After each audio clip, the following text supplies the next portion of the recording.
Assalamualaikum warahmatullahi wabarakatuh. Allahumma shalli ala sayyidina Muhammad wa ala ali sayyidina Muhammad. Yang saya hormati Dr. Haji Hanifuddin MAG selaku Direktur Istana Pendidikan Pesantren Sepur Kamlar Ibahan Huda, dan yang saya hormati Dr. Khairatul Idawati Mahmud MPDI selaku Pengasih Istana Pendidikan Pesantren Sepur Kamlar Ibahan Huda, dan jajaran Dewan Guru MTS MA Al-Quran Ibahan Huda. Yang saya hormati dan jajaran pengurus Istana Pendidikan Pesantren Sepur Kamlar Ibahan Huda, dan keluarga saya yang berada di rumah, dan kedua orang tua saya dan teman-teman saya yang saya cintai. Perkenalkan, nama saya Ayu Rifah Fifi. Saya dari kelas 7 MTS Al-Quran Ibahan Huda. Di sini saya akan mempresentasikan dari pelajaran bahasa Indonesia yang berjudul Struktur dan Kebahasaan Teks Prosedur. Sebelumnya, bagaimana kabarnya pada siang hari ini? Alhamdulillah, luar biasa, bersemangat, dahsyat, Allahu Akbar. Oke, nah di sini saya akan menerangkan tentang struktur dan kebahasaan teks prosedur. Cabang pertama, di sini struktur teks prosedur adalah yang pertama tujuan. Tujuan adalah hal yang ingin dilakukan dalam teks prosedur. Yang kedua, judul atau paragraf yang pertama, dan yang ketiga dijelaskan secara singkat. Jadi teks prosedur itu harus memiliki tujuan, yaitu tujuan menjelaskan teks tersebut memiliki judul dan paragraf pertama. I love you. Dan harus dijelaskan secara singkat. Yang kedua, material struktur adalah menuliskan alat, bahan, dan lain-lain. Yang kedua, takaran jumlah bentuk atau warna tertentu. Yang ketiga, pembaca memperoleh hasil maksimal.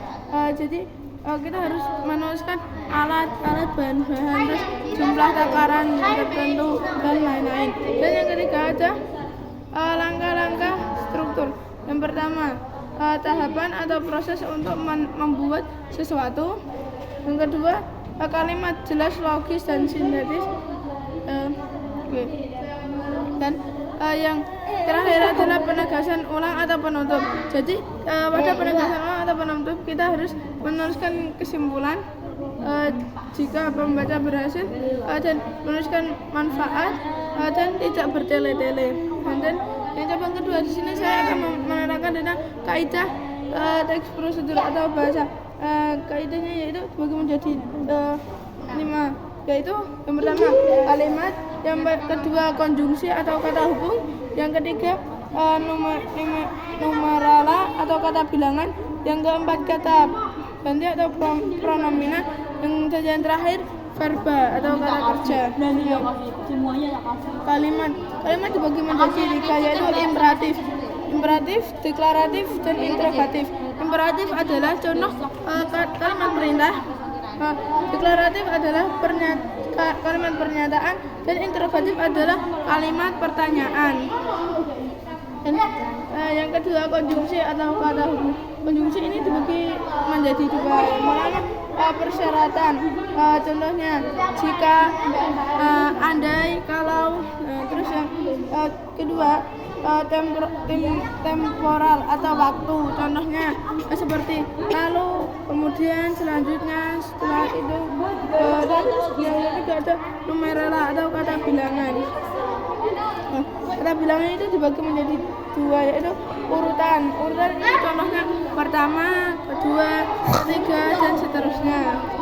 Dan contoh kedua adalah kuantitas atau jumlah banyak, yaitu 2 butir, 3 tetes, dan lain-lain. Dan yang keempat ada pronomina atau kata ganti. Kata ganti dibagi menjadi 2, yaitu petunjuk, ini, itu, dan tersebut, dan ini, itu. Dan yang kedua adalah personal, contohnya Anda, kamu, kita.